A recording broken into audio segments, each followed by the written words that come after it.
Hi, everyone. Thank you for coming. I am so grateful for your interest in this subject. I am passionate about vision, and I don't understand why more people aren't interested in learning more. A child is born with a pair of eyes, but not with a visual world. He must build that world himself, and it is his private creation.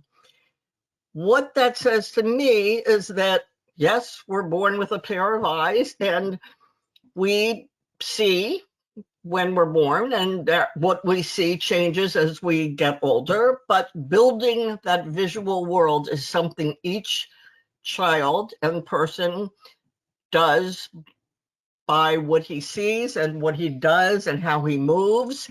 And unfortunately, in this day and age, we're seeing less people moving and more visual problems. So if you were with me in June when I talked about vision in greater depth, I apologize for some of the repeat information I'm going to give. And if you weren't, I encourage you to go back and listen to that webinar. You can do it. You can access it both from our website, insyncchild.com, and from the Therapro website. So I said vision is developed, and what that means is the more you use it, the stronger it gets. And it's quite a lot more involved than just what we see. It's really about how the brain interprets what we see. And as I said, I'm just flabbergasted that more people aren't interested in vision. And I'm a case in point. I have a website, a Facebook page called the InSync Village. And on that page, I post articles and memes and a lot of the information that's out there there are brilliant people out there, and I try to share what they say too. And I also, I'm sorry, this came up already. I also share things that might be pertinent to the adults who need to be in sync in order to grow these in sync children. So a few weeks ago, I posted this: the people who wound us get no say in how we clean up the blood. I don't know why, it just resonated with me when I read it, and I thought it would be one of those things I post on my Facebook page. This post, you'll see, got 65,000 reactions, 473 comments, and 22,000 shares. In contrast, this post about visual tracking red flags that you would think most parents and teachers would be interested in got 9 reactions and 10 shares. These posts, one on vision, got 8 reactions, 1 comment, no shares. And this one, how to tell if your child has computer vision syndrome, which I would think people would be interested in because it sounds kind of important, got 4 comments. 4, as opposed to 65,000. I don't understand it. This one, is it ADHD or a vision problem, which is a compelling question, I think, since the incidence of ADHD is rising rapidly, and I believe some of those ADHD diagnoses are misdiagnoses and are really rooted in vision problems, which we will get to a little later on in this hour. This post got 1 comment, 4 reactions, and 1 share. This one, 9 signs your young child is having vision problems. Why aren't people interested in this? One person reacted, and 1 person shared, and 65,000 thought it was more important to share about blood. So I just don't get it. This one, if you can see, you could read the comment I wrote. I had posted it, and only 3 people liked it, so I tried again. Read what it says. 1 in 4 children start school with some sort of vision problem, impairing their ability to learn, participate in sports, and observe the world around them. Now, I would not want my child to be that 1 in 4, but hey, I'm just me, I guess. So let's take a look at how a vision problem can affect how you participate in the world. This is a chart. You'll see that the leftmost column is a vision problem. And now there are various vision problems, and not all of them would fit into this category, but as a group, they can show up as any of those symptoms on the left side of this chart. I'm primarily concerned about how much they show up, how much they result in an ADHD diagnosis, when I think the base really is visual, and visual problems are treatable. I don't want to say they're easily treatable because it takes work and it takes money, probably, unless you have great insurance, but they're treatable. It's not invasive, and it can change a person's life. So just take a look at this chart. It should be included in your handouts. A study released in 2021 projects that over 50% of the global population, 1/2 of the global population, will develop myopia by the year 2050. Myopia is nearsightedness. And this is great news, I guess, for optometrists and ophthalmologists. It'll keep them in business, but it is not great news for that 50% of the global population. And why is it that this incidence is so high? It's because of the time we spend on screens. Not only that we're spending the time on screens, but that time is taken away from time we're spending out in the world, in the 3-dimensional world. Babies are born farsighted, and they are born that way because they should be looking at things at a distance. They're not supposed to be reading. They're not supposed to be looking at things close up. They're supposed to be looking at things far away. They're supposed to be running down hills and running outside and playing with balls. And we are forcing ourselves to develop myopia, which is not a good thing. So the visual system that we're going to talk about is made up of several things, but the ones that we're going to talk about are acuity, binocularity, fixation, and tracking.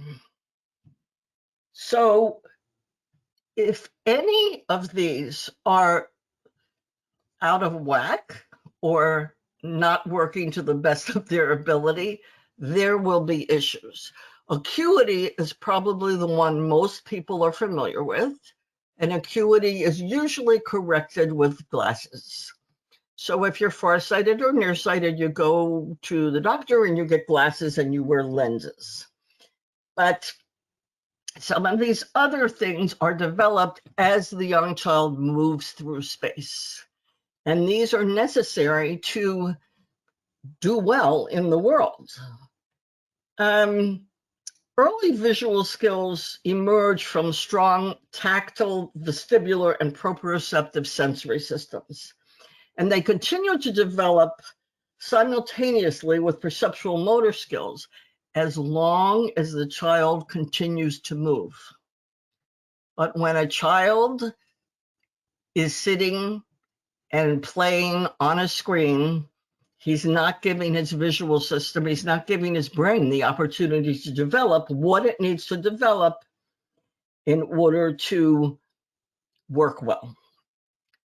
So we'll talk about vision versus acuity. Acuity, you might remember from the last seminar, is the measurement of sight, most often represented by the ratio 20/20. 20/30, farsighted, 30/20, nearsighted. There's a numeric measurement, and this is what we see. It's a measurement of sight only, and it shouldn't be confused with vision, which is the interpretation of what one sees. And that's what's really suffering by having such a sedentary kind of lifestyle that I think we are developing, and that we're depending on screens for almost everything. And it's kind of idiosyncratic that I'm using a screen right now to talk to all of you, so forgive me for that. But I hope that after we are finished looking at the screen, all of you will get up and walk around the room and do some of these activities that we're going to talk about. Okay, let's take a look at this. For those of you who saw this in the last seminar, I would imagine that you immediately know what this is. For those of you who have never seen it before, this is something I would imagine everyone is familiar with. You all see the whites and the grays and the graduation, the blacks. So you're seeing it just fine. But if you're having a hard time figuring out what it is, it's because your brain doesn't have a hook to attach it to. So I'm going to give you another minute, and then I'm going to move on to a screen and tell you what you're looking at.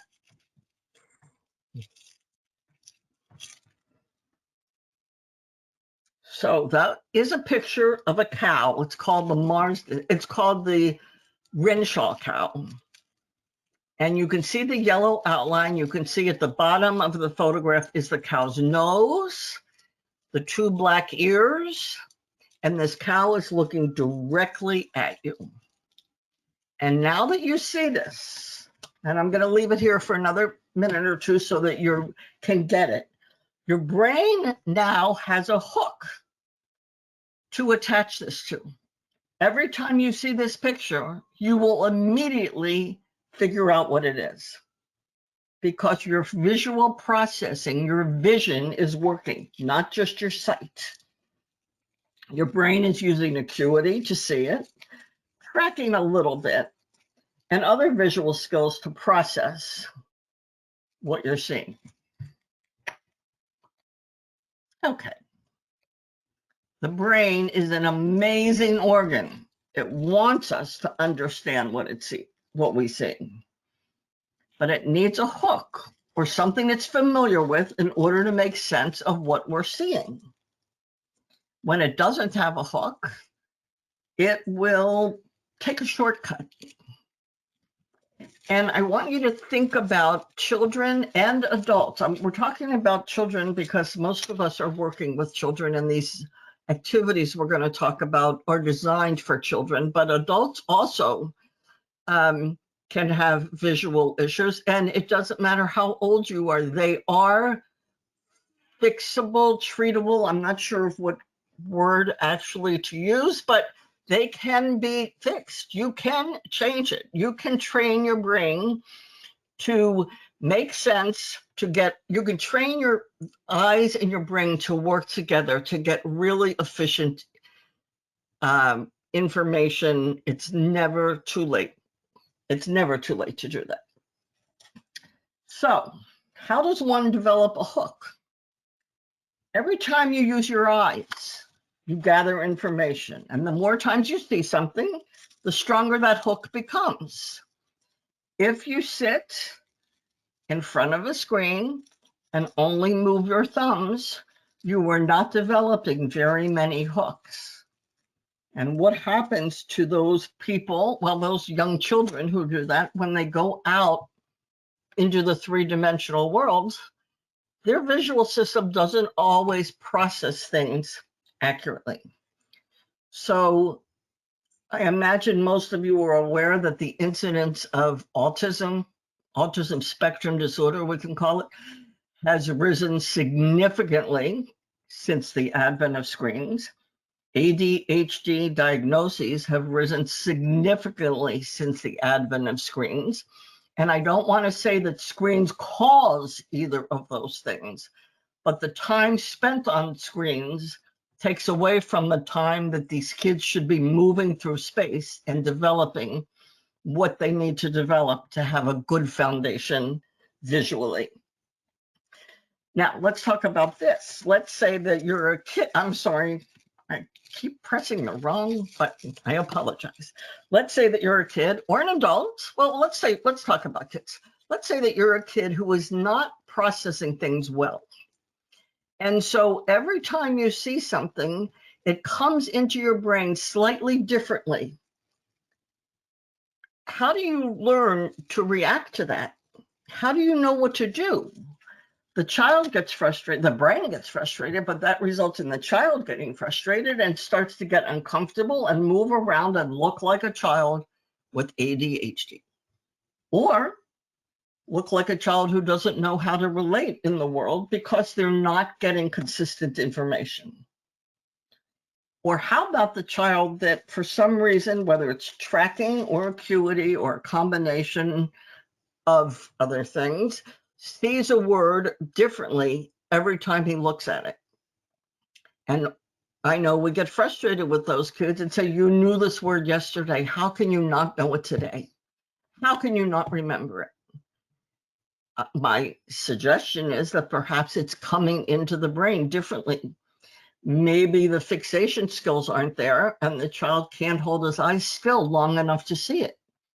Maybe the tracking's not working well, so the letters come in different order each time. It's hard to say without getting a diagnosis, but it can be the basis for a lot of things, and it can be fixed. That's what's so exciting about it. Okay, we'll talk about hooks. Everybody, I imagine, has seen a can of Coca-Cola, right? Everybody sees that red can of Coca-Cola. We all agree that that can is red, yes? Okay, now I want you to look at this screen. This is a close-up of the image you just saw. And you might need to get a little bit closer to it, but if you look at this, you will see that there is not a speck of red in this image. Your brain decided that that Coke can is red. I'm going to go back. This is not doctored. This is not retouched. This is nothing. This is just a close-up of that image. There's nothing red there.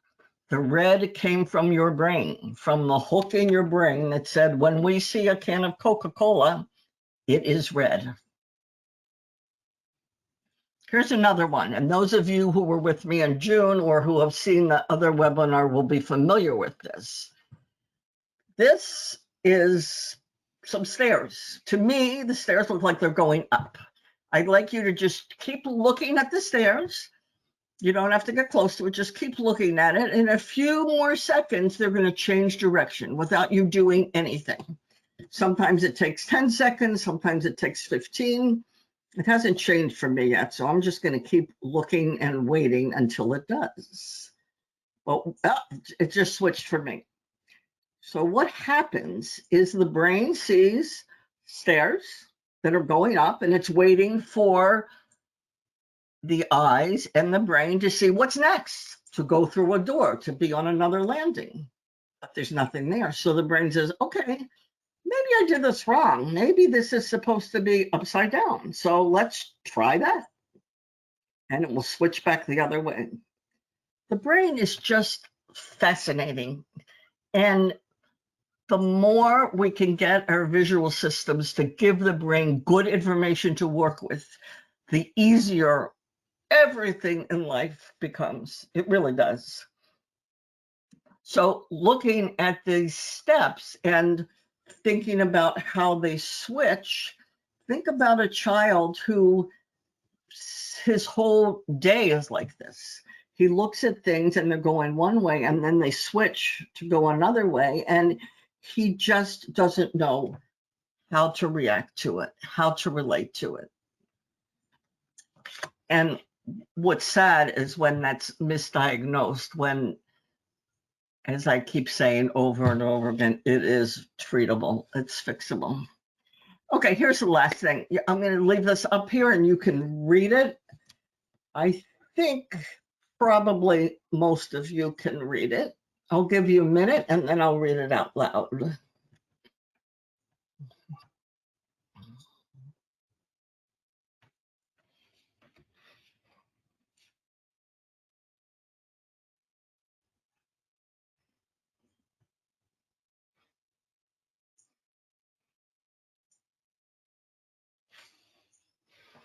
Okay, what this says is this message serves to prove how our minds can do amazing things, impressive things.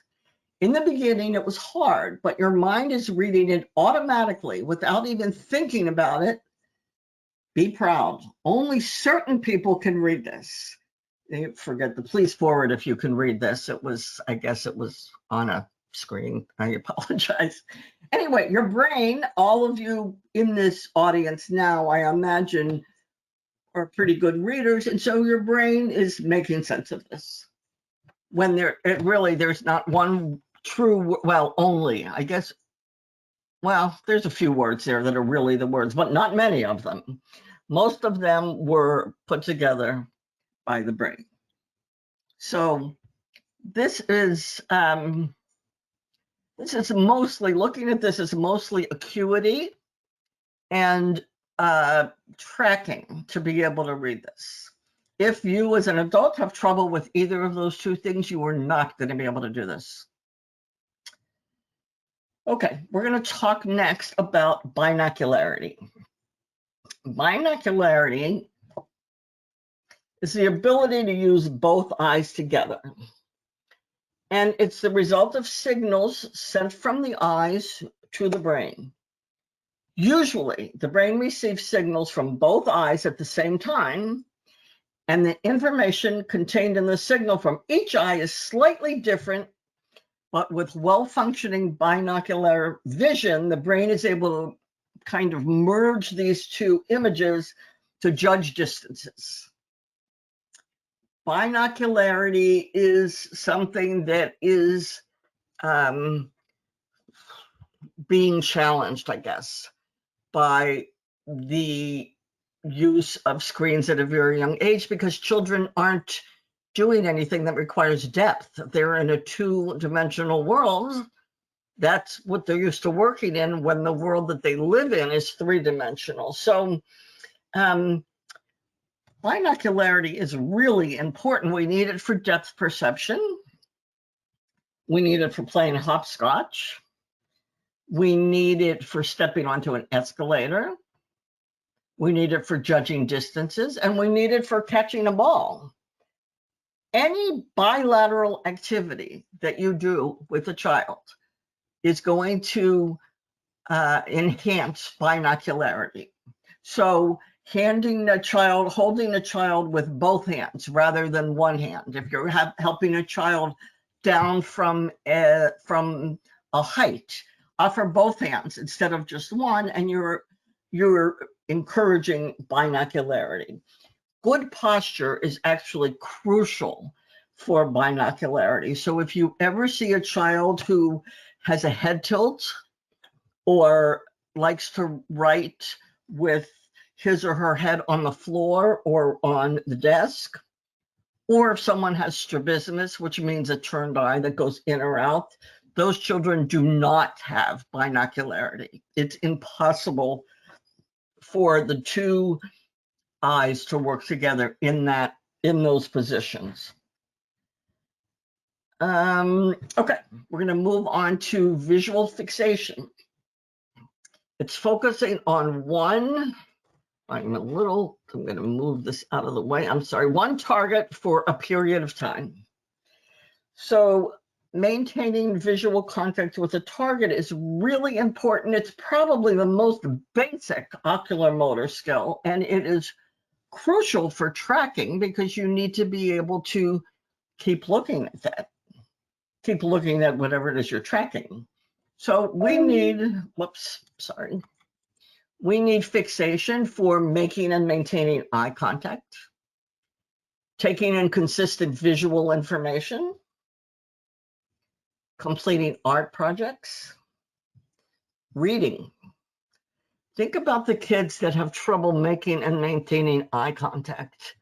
And think of the ones that we think they must be on the spectrum because they can't do it.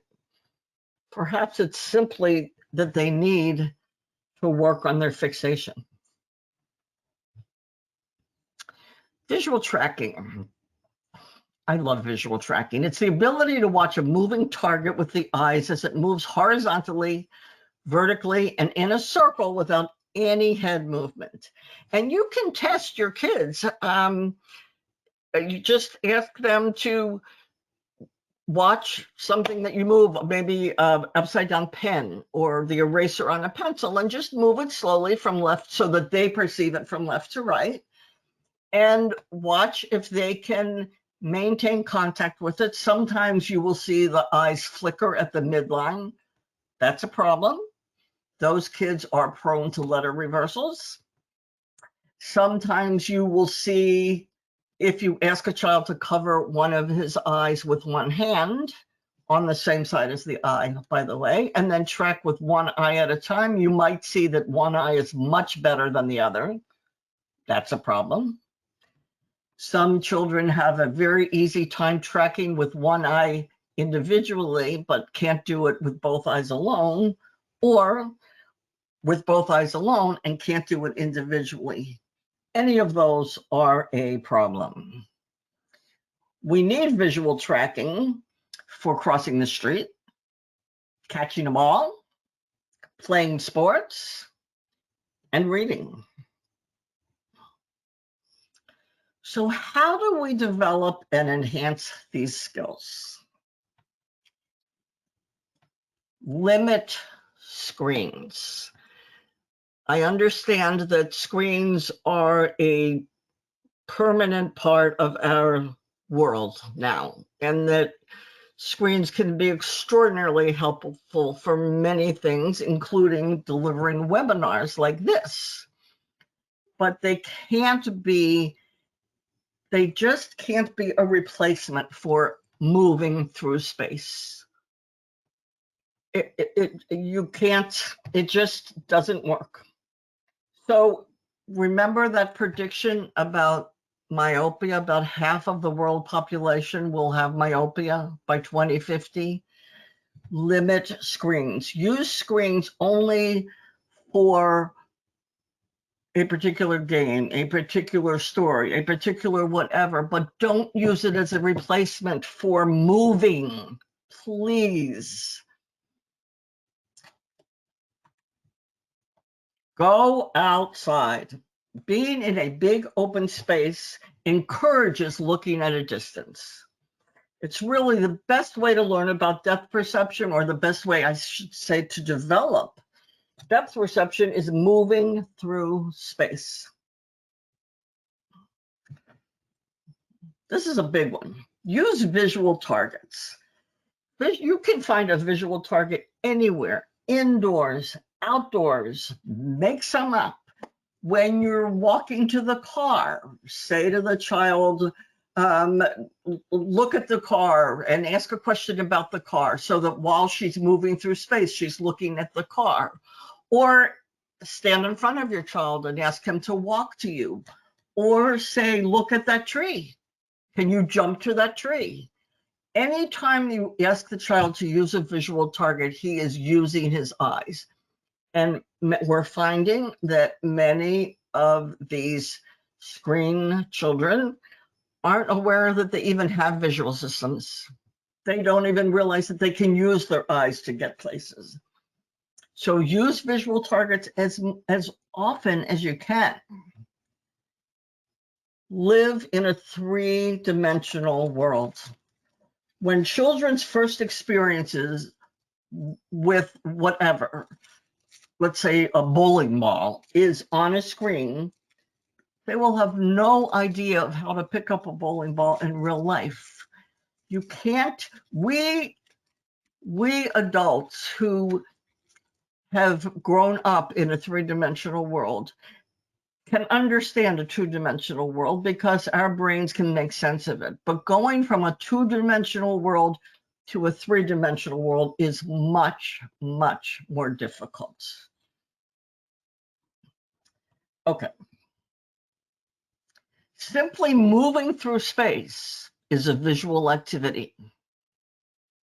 Add a target and it becomes more involved. Change the way to move and make it fun. There are so many ways to get from here to there. And usually we just walk. But you can say to the kids, jump to the car, tiptoe to the tree, move backwards to the kitchen. There's a zillion ways to move. Make it fun. They'll still take the same amount of time. They'll still get to where they're going, but it's become a visual activity.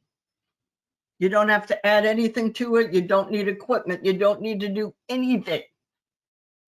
So I was going to say about this slide that I'm showing now, that these are games that probably everybody plays, and without realizing how good they are for developing and enhancing vision. And then I thought, I bet very few people play these games anymore. They probably play them on a screen. And that makes me sad. So if you're not playing these games with your kids, please do. And you will be helping to develop certainly their sensory skills, but also their visual skills. Any of these. All right, so now we're going to talk about specific activities. And these are, we're going to use things out of my head and also out of our book, Growing an In-Sync Child, and out of our In-Sync Child activity cards. But this is basic equipment. You don't need anything fancy. This is our book. Sorry, I should have had that up a minute ago. We're going to talk about balls, balloons, bubbles, feathers, and flashlights. We're going to start with balls.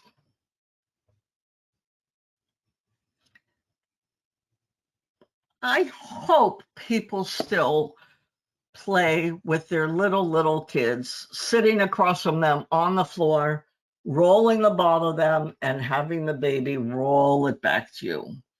Simple, easy. You probably think well, let me reword this. Some people think a baby would be much better served by playing a video game. He's not, trust me. Just start by rolling a ball.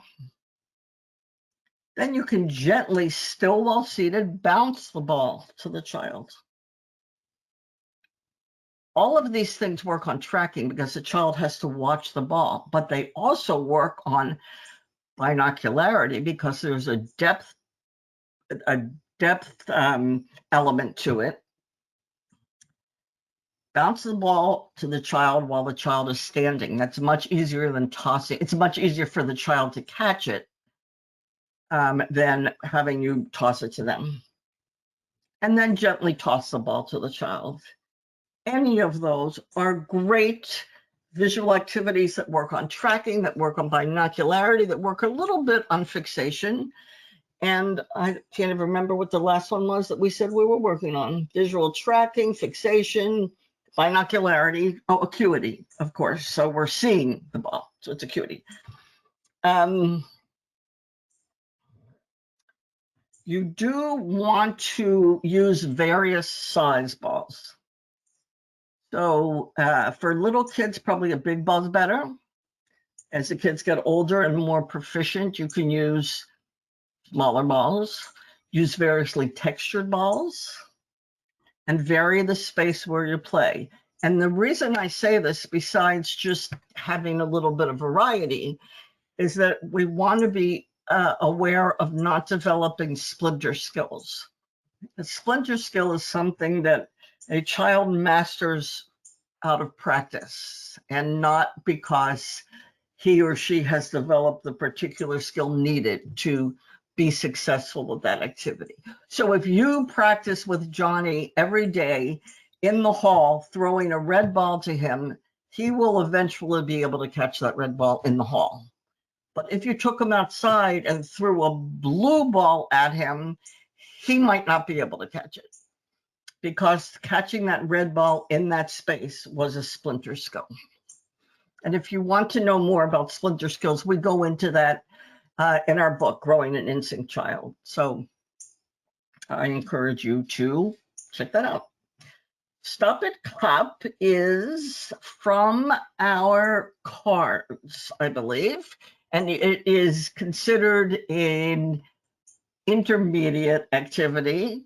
What you need is a tennis ball and 2 plastic cups, preferably 2 different colors. These are the directions. I'll let you read them, but then I'd like to just say them. Basically, you're both sitting on the floor, and you're going to roll your ball to the child, and you're going to ask her to stop the ball by taking her cup and covering the ball up so that it stops. She's going to place the ball on top of it. Now, on number 4, when you say hold the cup with both hands, you are encouraging bilateral integration. Depending on where you roll the ball, you could be working on midline crossing. And when you get to number 5 and you give her the ball and say, hold the red cup in one hand and the blue in the other, and I'm going to tell you which cup to use, you're working on laterality.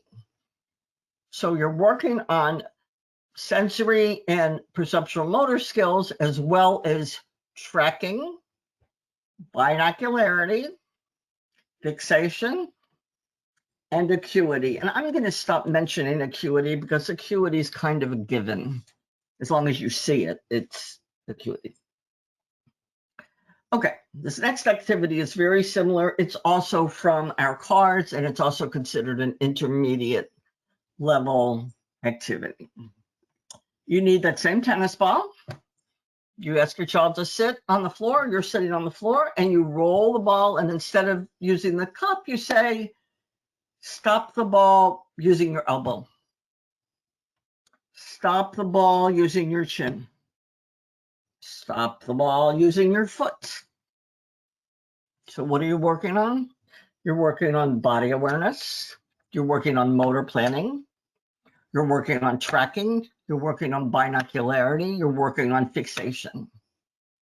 You're working on all of those things. It is fun. It is funny. And unfortunately, it's probably harder than it needs to be for kids who are not used to moving.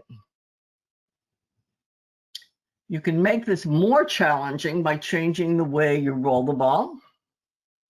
You can roll it slightly to her side, and you can have her do it standing. So that would, again, that would be a little more challenging for the motor planning aspect of it, but it's still a great visual activity. Okay, jump up, I believe, is also from the cards. And this, I don't know what we have it. I would call it probably an advanced activity. You stand across from the child and you roll the tennis ball to her slowly, and you try to aim it right directly at her, and you want her to jump over the ball when it gets to her. So there's some timing involved there too. There's a lot of depth perception and tracking involved in that. And you say, each time I roll the ball, jump up, let the ball go under your feet, you get a point.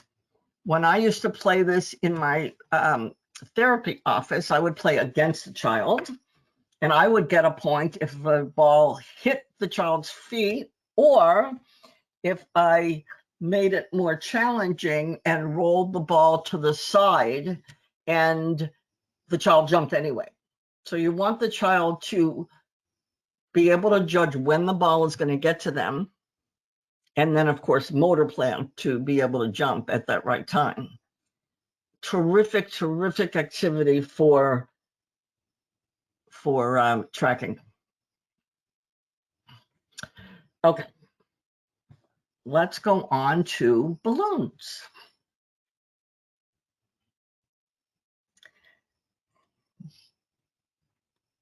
So because a balloon moves slower than a ball, it's much easier to track.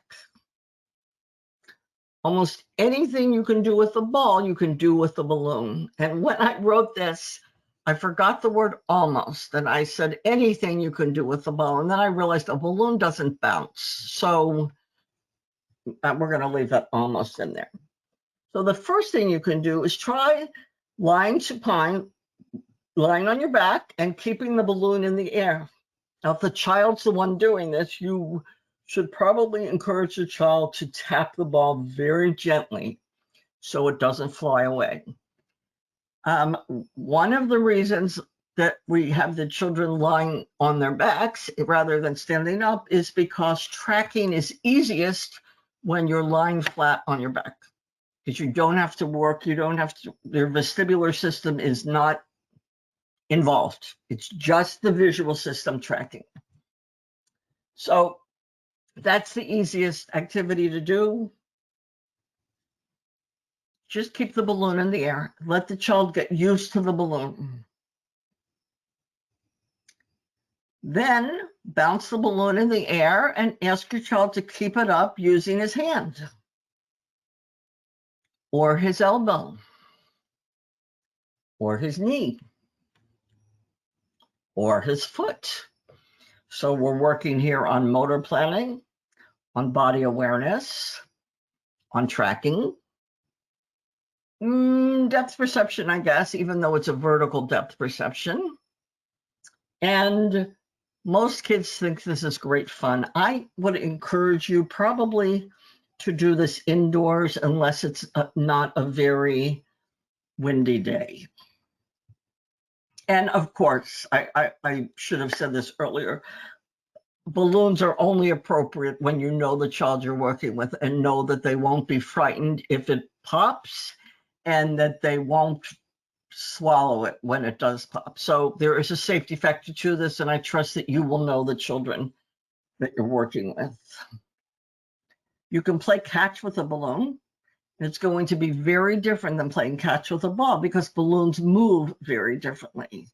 And if you've spent a lot of time with that child playing catch with a ball, they might at the beginning have some trouble with catching a balloon, tracking a balloon, because it doesn't move in a straight fashion. It tends to move up and down, side to side. Alternate the size, color, and shape of the balloon. Again, adding some variety just for fun, but also to avoid the development of splinter skills.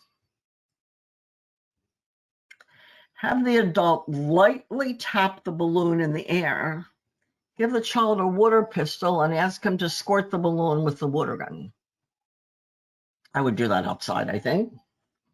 Working on eye-hand coordination, tracking, fixation, binocularity, all of it. This activity, Balloon Buffoon, is in our book, Growing an Instinct Child, and it's probably an intermediate difficulty, I would say. So you just give the child an inflated balloon and let her toss it and catch it and experiment with it. And then say, hold the balloon between your hands and walk towards the target. So we've got that visual target there, and this child is moving through space. And then you say, hold the balloon with your elbows and move towards the target. Hold the balloon with your knees and move towards the target. So you're working again, great bilateral integration, but also motor planning, body awareness, and you've got that visual target. And that's the important part of this. That's what makes this a visual activity. You've got a visual target, and so the child is moving through space. There's some ways to make it a little harder. Instead of walking towards the target, have her jump, gallop, have her move quietly, or have her move slowly and way up high. Vary the body parts that she uses to hold the balloon. Same side, elbow and knee, so you're working on ipsilateral stuff. Opposite elbow and knee, we're doing contralateral. Ankles, arm and torso. You can have the child recite the alphabet or spell her name each time she jumps or steps. However, you want to make sure that the child is still looking at the target. So these are ways to make it more challenging. You don't have to use all of these. You don't have to use any of them, or you can use all of them, depending on the skills of the child. You can have two kids doing it when they hold the balloons with their backs, their foreheads, noses, elbows, knees. The problem is usually when that happens, one child is walking towards the target and the other one is moving backwards and not using his or her eyes at all. So that's a fun way to make the activity more fun, but it doesn't really do anything to enhance the vision. Okay. So much for balloons. Now we're going to work on bubbles. There's all kinds of bubbles, but the ones that I particularly like, especially for some of these activities, are these, the original touchable bubbles. And the reason I like them is because they don't break. And so the child has a little more success with them. You don't have to use these with all of the activities I'm going to talk about, but there's one or two that these are really great to use. I know this is available. I don't know if Therapro sells these. I know you can get them on Amazon now. They are available at Therapro. If you would, sell them? Yes, we sell them at Therapro. Okay, Yeah. great. Okay, so Therapro does sell them. Okay, so they are great, and I strongly suggest that you use them for everything. They're great bubbles. Okay, so to introduce bubbles, just blow them gently and watch what the children do. And it's been my experience that most kids run around like crazy and try to hit the bubbles and jump in them and scream and giggle and laugh. And just do that a little bit so that they're used to bubbles, because bubbles move differently than balloons and differently than balls. You can give a child a paper cup and ask him to catch a bubble, one at a time in a paper cup. So you're working on laterality, you're working on eye-hand coordination, you're definitely working on tracking and fixation. And there is some binocularity there, because I dare say if you don't have depth perception, you're going to have a really hard time being successful at this activity. You can hold the cup with both hands, and then you're working on bilateral integration. And depending on where the child reaches for the cup, you could be working on midline crossing as well. You can use two cups, one in each hand, and alternate hands, and then you're definitely working on laterality. Now, this next activity, you really do want to use those great bubbles. Ask the child to catch a bubble on one finger, and then ask how many bubbles can you catch one on top of the other. This is a really fun activity, and there's some tactile stuff in here too for this. These activities are great for vision, and they're also great on just about everything else that you would find that you're working on in an OT studio. Or even if you're not in therapy, if you're just in your backyard with your mom or dad or grandparent or uncle or friends, these are great activities. They are so much better for you than popping a bubble on a screen. Then you say, can you build a bubble tower with each hand? Great, great fun. And I promise you, kids truly love these. It's not just that I like them. Kids really like this too, and they don't realize how good it is for them. These activities are great for children who are just about learning to read. These are great for kids. They're just great for everyone. And if you still have that water gun from shooting the balloon, you can squirt the bubbles one at a time with a water gun. And if you've got an older kid or a very proficient kid, you can practice the spelling words. Every time you squirt a bubble, say a letter in your spelling word for this week. You can do math problems. Every time you squirt a bubble, tell me the answer to 5 plus 3. Squirt a bubble, what's the answer? So you can integrate all kinds of things into these exercises or these activities, and the child won't really know that he's working on stuff. I'll just think it's fun. All right, this one, Bye Bye Bubbles, I believe is from our book. And I would say it is probably intermediate. And what you need for this one is bubbles. And I have to laugh about this. I don't know the ages of most of the people in this audience, but I wonder if everyone knows what a telephone book is. This is from our book that we published in, I think, 2012, so it's 12 years old. And in that time, I think telephone books have disappeared.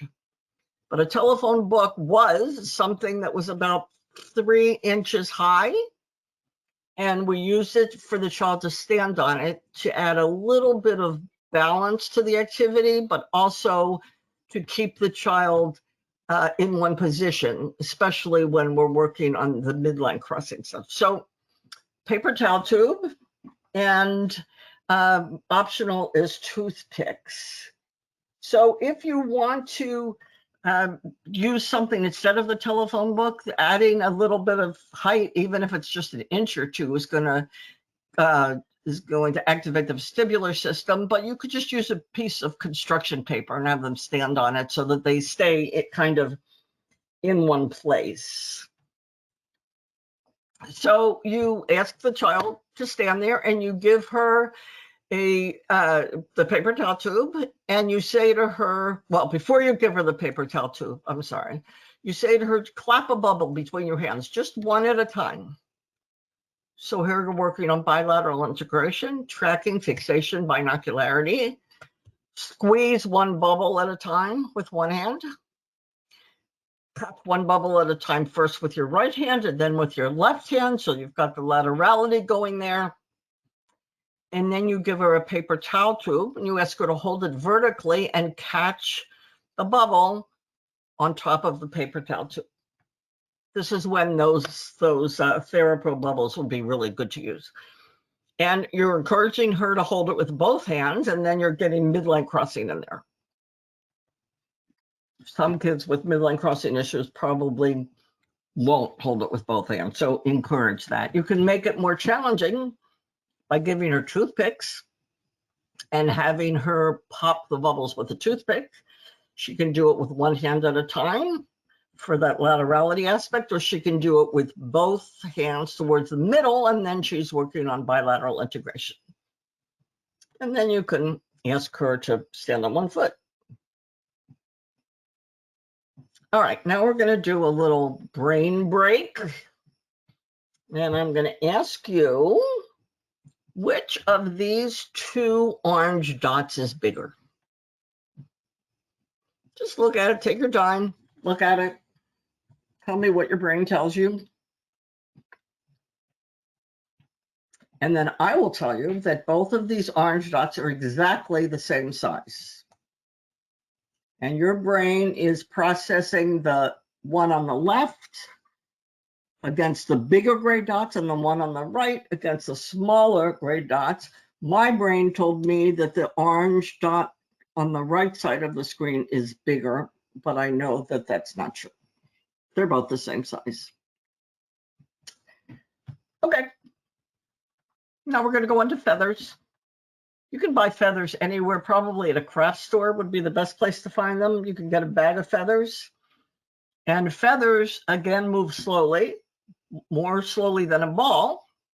differently than a balloon, differently than bubbles. So you're giving kids lots of different ways to have their eyes track, different speeds, different directions. So hold your feather way up high in the air. Now let it go slowly and watch as it falls slowly to the floor. My experience is that the younger the child, the less likely it is for the child to be able to just watch that feather fall. They're going to let it go and squeeze it and catch it and giggle and laugh. But after they've tried it for a while, you want them to watch this as it falls slowly to the floor. Then say, hold your feather way up high again. Now let it go and catch it with both hands. So you're working on that bilaterality on the back of your hand, which is hard. I challenge you guys to try this. With the feathers are hard to do, and they're fun, and most of us are taller than most of the little kids that we work with, and so we have less time to catch these than they do. And catch a feather on your knee.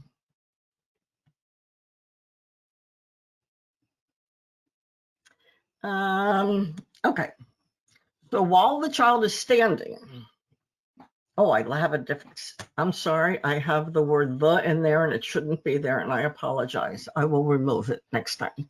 While the child is standing, ask her to drop the feather from a height and challenge her to sit down and then catch the feather. Spin around and catch the feather.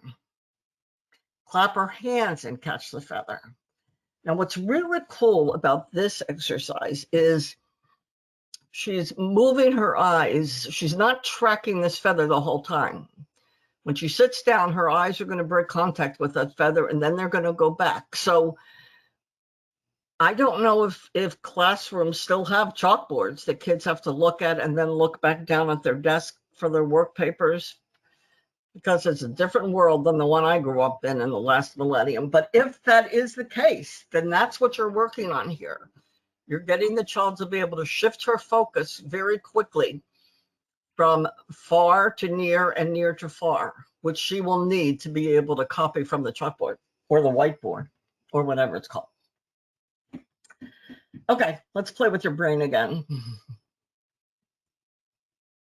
Tell me, you can't because I can't hear you, but which of these circles are moving? And are they all moving in the same direction or in different directions? And back up a little from your screen, get a little closer to your screen, move your head side to side from the screen, and I can tell you that none of those are moving. This is not a video, this is a still screenshot. Nothing's moving, but your eyes see the black and white and the different sizes, and your eyes say, well, when the sizes change like that, it means they're moving, so they must be moving.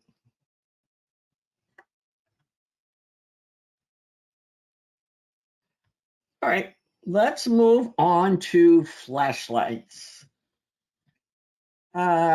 Flashlights are really so cool for working on, especially tracking. Anybody that you're working on that has trouble with reading, get her some flashlights. This activity, flashlight tag, is based on some of the activities in our book, Growing an Instinct Child. And you start with the child supine on the floor, lying on his back on the floor, and you give him a flashlight and just let him shine it on the ceiling and experiment with it. Then you shine your light on the ceiling in a slow line so that the child perceives it moving from left to right.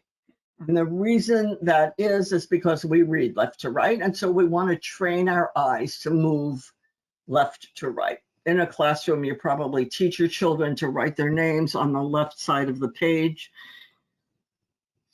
We're working on that. It's best that children learn to track from left to right and from top to bottom, which is another reason feathers are so cool. When you're doing this activity, you might want to get yourself some colored cellophane or maybe a piece of very thin fabric so that the light that you shine on the ceiling is a different color than the one that the child has in his hand. So you ask him to shine his light on your light. And you can move very slowly and ask him to keep his light on your light. This is a very fun activity. You can do it with your child lying in his bed. While you do it on the ceiling, you could do it under a table. You can do it with him on the floor, and you shine the light on the ceiling. If there are any teachers out there, this is a terrific rainy day activity for a group of kids. You could do it for a birthday party. You can have all the kids, you can say to the kids, shine the light, and instead of giving the child a flashlight, you say, follow my light with your finger. Follow my light with your nose. Follow my light with one foot. And you're working on motor planning, you're working on body awareness, but you're also tracking, right? The child has to be looking at that light. So I love that activity. With the child facing you, shine your light on the floor.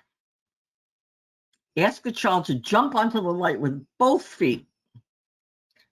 Just as she jumps, quickly move the light away. Now, my experience has been that children think this is hysterical when they can't get on the light. They think it's hysterical, but there will be some children who have a very low tolerance, a very low frustration tolerance, and they will not be happy that they missed it. So you have to know the child that you're playing with before you play this game. But again, they're looking.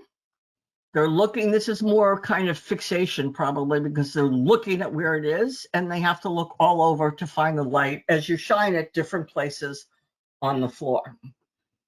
This is the same activity, but vertical. Have the child stand in front of a wall, shine your light on the wall, and ask her to tap it with her hand. As she begins to touch the light, quickly move it away. To make it more difficult, you can call out the hand she should use to hit the light. And when you do that, you can add in some midline crossing, depending on where you're shining the light. Again, my experience with children, groups of children or one at a time, is they think this is hysterical, but I understand that there could be some frustration built in there. So with this game on the wall, you can play the game horizontally and vertically so that the children or the child has to really search to see where the light is. You want their child is using her eyes to do this, and that's important. Now, this is an activity, Follow the Bug. It's out of our book, and it's advanced difficulty, and everybody that's watching this or that's listening to this should probably practice this often. You can use a flashlight, but you can also do it without a flashlight. And I'm going to challenge you all to do this right now. Look up, forget the flashlight part of it. Just look to a corner to the left of where you're sitting, to a corner where the wall meets, the two walls meet each other and they meet the ceiling. And without moving your head, just moving your eyes, move your eyes across very slowly across that seam between wall and ceiling till you get to the other wall. Depending on how big a room you're in, you may have to move your head slightly. It's easier to do it, of course, when you have a flashlight so that your Sophie, the child in this activity on the screen, is using a flashlight, but it's the same thing. I encourage everyone to do it with or without a flashlight, just to give your eyes a break from the screen. All right, this next activity is called Flashlight Focus, and it is an intermediate activity, and it can be found in our book, Growing an Instinct Child. You need 2 flashlights, you need space to walk, and you need a metronome if you want to make it much more difficult. So you give the child a flashlight to hold in her right hand or left hand, it doesn't matter. And you say, walk slowly across the room.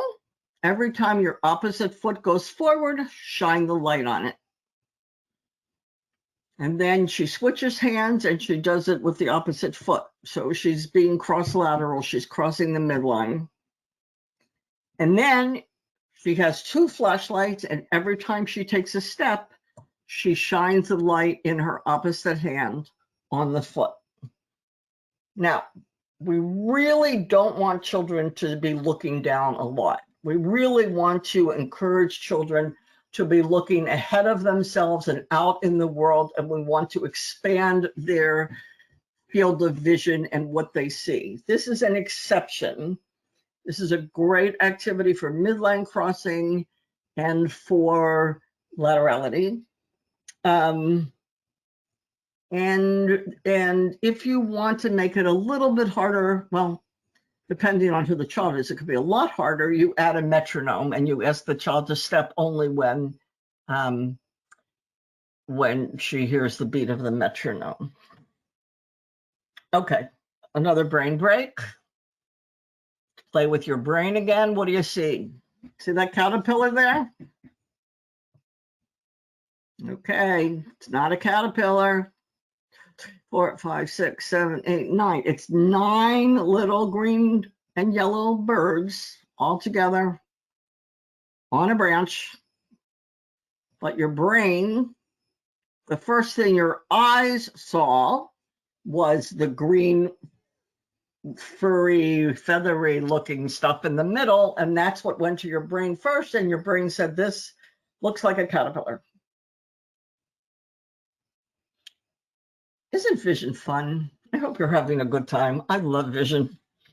Okay, here's more fun activities that aren't based on what, oh dear, it's 8:10, on the pieces of quote unquote equipment that we talked about. This is a great one for younger kids. And you know what? You could have been doing this without even realizing it. It's in the beginner activity. It's in our book. We consider it beginner. You need 2 cups and a bathtub filled with water. And you give the child the cup, and all you say is, can you pour the water from one cup into the other cup? And depending on the age of the child, she or he will probably pour it at his midline. And as you do this activity over and over again, you gradually encourage the child to separate her hands so that there's more of a midline crossing piece to it, and there's more of a visual aspect of tracking your hand as it goes from one to the other.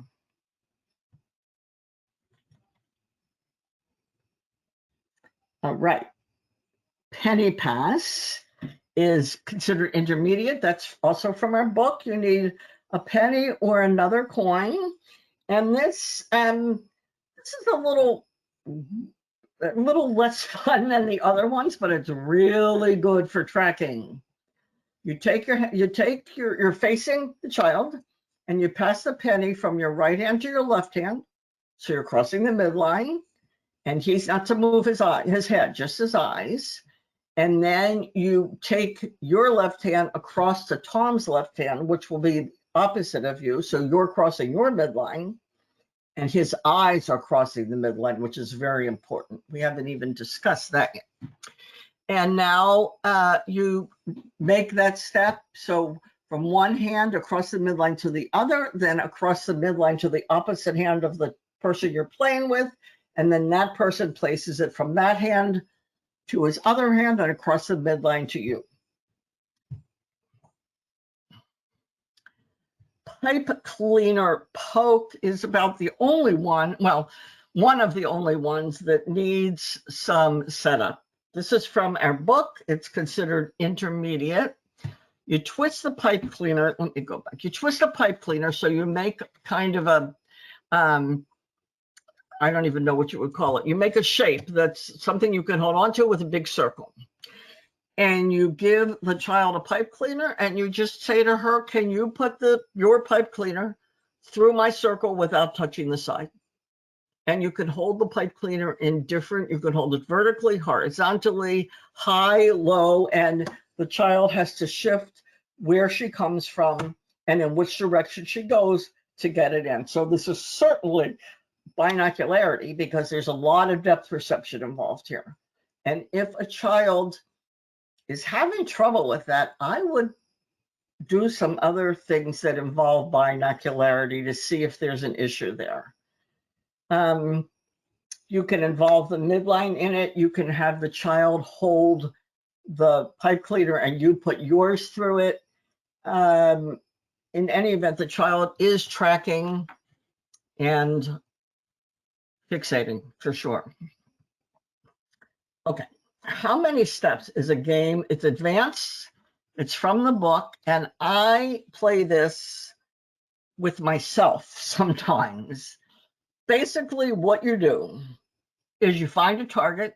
In the book, we use the beanbag, but you can do it anywhere. When I go out for a walk, I'll try to figure out how many steps, how many of my normal average steps it will take me to get from where I am to that tree.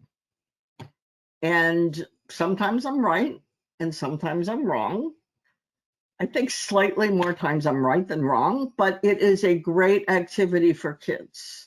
And you'll find that when kids start this, they will not use their regular steps. They will take either little bitty steps or gigantic steps so that their guess will be right. But what you're working on is understanding space. So it's all about binocular vision and about spatial awareness and about understanding where you are in space. I'll let you read this just a little bit longer because I think I sped through that. What I find really fascinating about this is when you do it, you say to the kid, how many steps from here to that tree? And she says 10. And she does it, and she was wrong, and it actually took 14 steps. And you say to her, okay, start where you are. How many steps will it take for you to get back here to where you started? And the logical response would be 14 steps. But that's never what happens. And I can't explain it. So please feel free to try this with yourself or with your therapy client or with your child. And I would love it if you would give me some feedback through my website to let me know if that works for you as well. Okay. I Spy. This is another great tracking activity. And this is intermediate. You'll find this in our book. This does take a little bit of setup. You want to make a chart 4x4. You can do it 4x4. That's usually what I use. And if you have a reader, you can use letters or integers or symbols. But if you have a non-reader, use shapes that they like, as long as everything's different. And you say to the child, start at the letter A. Now move 2 squares to the right with your eyes. What letter will you be on? And she'll answer or not. And then you say, now go 3 squares down. What letter are you on? And so the child is tracking without any kind of assistance. There's no flashlight to look at. There's no fingers to point at. She's just using her eyes.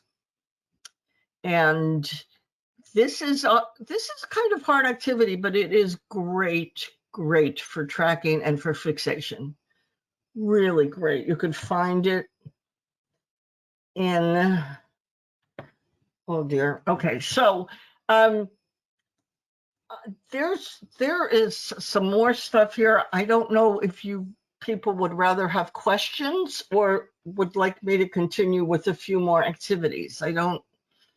It doesn't look like we have too many questions in the chat box just yet, so I think you could go ahead with a few more activities.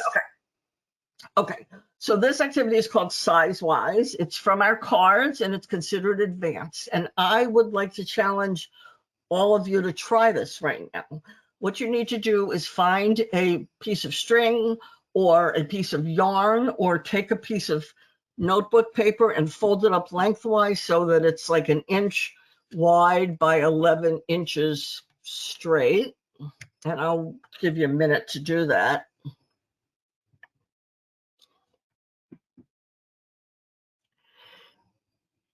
And you look at something across the room, or at least 4 feet away from you, and you take your string or your piece of paper and you try to figure out how big you think that thing you're looking at. A switch plate is a good thing, maybe a picture frame, or the trim around the window, and you mark it. And when you have your 2 hands at the distance from each other that you think is the width of that object, walk up to it and see if you're right.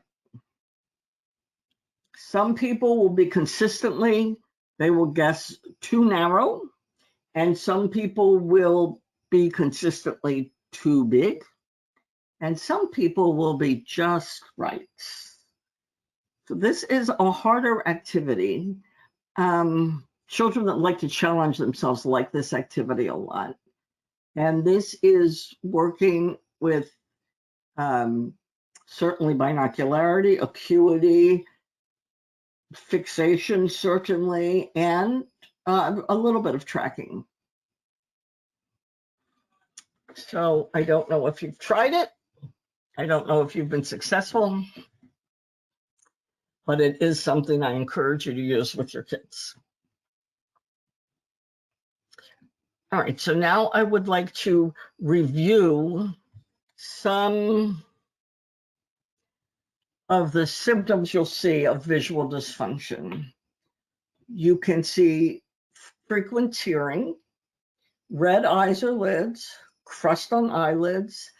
Those 3 would suggest to me that it's an allergy, but it could not be an allergy, and it could be a visual problem. One eye turning in or out, that's called strabismus. There's something called intermittent strabismus, which is when your eye only turns when you're tired. But as soon as your eye turns, you have lost binocular vision. So your brain is getting very inconsistent information than it did when your eyes were straight. Excessive squinting, a head tilt, again, indicates a lack of binocular vision. And the closing of one eye would suggest that binocular vision is too difficult for your brain to process. Okay, sometimes if you have difficulty completing a task, what would suggest maybe ADHD, a tendency to fatigue, and a tendency to daydream. Those are all symptoms, I think, of ADHD. We would all agree, but it could be a visual issue. Your eyes just can't, you have trouble with fixation and your eyes can't stay still. So if that's happening, of course, you're going to stop completing tests. You're going to stop doing things, and it's exhausting to continue. Trouble with tracking, whenever you're looking at books or reading, you're moving your head. Difficulty watching a ball, losing place while reading, skipping words and lines, and reversing letters and words. Now, reversing letters, I think we all know that that's part of the developing reader, but when it's consistently past the time they should be finished with that, it can indicate a tracking issue. If binocularity, when people misjudge where things are in space, for instance, somebody who constantly knocks over the pitcher of juice or knocks over the jar of crayons, closing or squinting one eye, difficulty sustaining visual attention, difficulty maintaining eye contact, and discomfort in crowded places, all of them could be indicators of problems with binocularity. Things a child says: your eyes hurt after concentrated visual attention, headaches, burning of eyes, itching of eyes, report of double vision, and saying that the objects or the words in the book are moving. Here's one of the problems with visual issues. Children don't know any different. This is the way they've learned to view the world, and say they don't know that it's dysfunctional.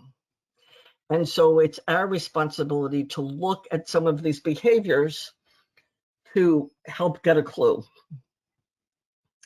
Let's see. I'm going to tell you this, that if you suspect that you or anyone you know or love has a visual problem, that you reach out to this organization, find a developmental or behavioral optometrist in your area to do a complete visual evaluation. That's not just to see what your acuity is. It's not just to see if you need glasses. It's to see how your brain and your eyes are working together.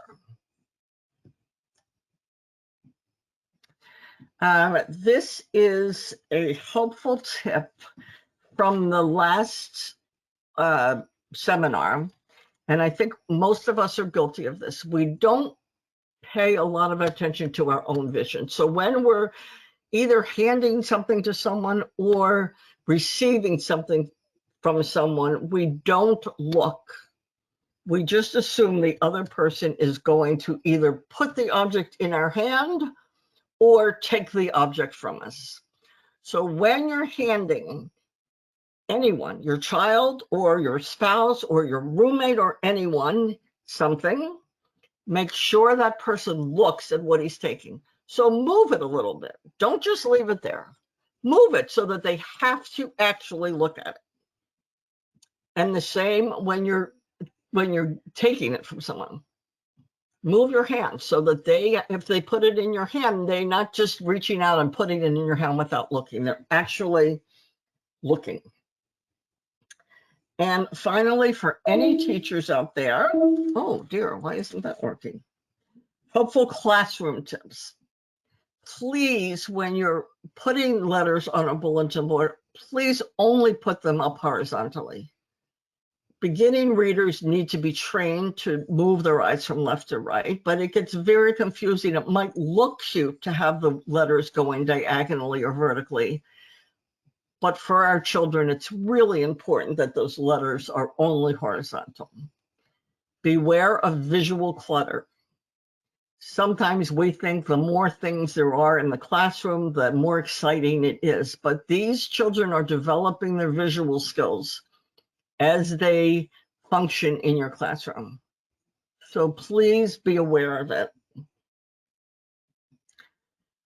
Use visual targets as often as possible. If you want to put something up in your classroom, a picture of a puppy or a target, anything, you can say, line up by the puppy, or who can find, sitting in your seat, use your eyes to find something green. Now everybody jump over to that something green. And most importantly, encourage children to move. Make it fun. Make using their bodies fun. And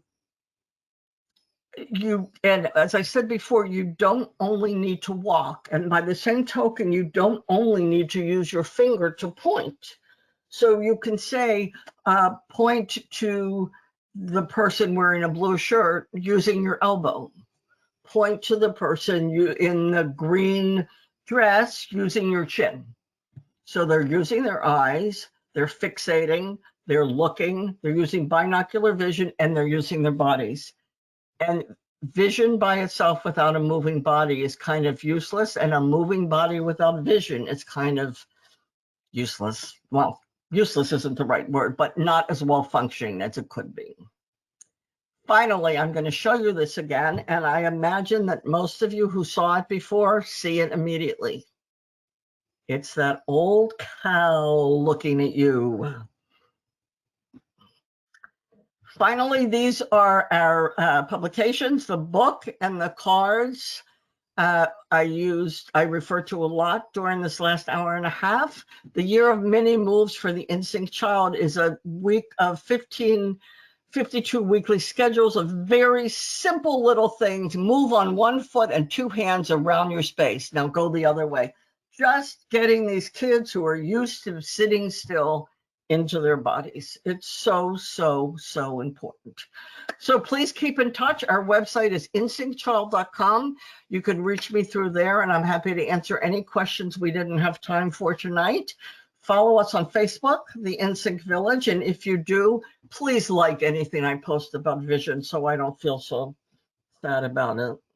And I implore you to become my vision ambassadors and take these ideas out into the world. Let people know how important, how fundamental good visual processing is to the developing child. And that's it. So thank you so much for being here. And I look forward to hearing if you use any of these activities. I would love to hear what how they go.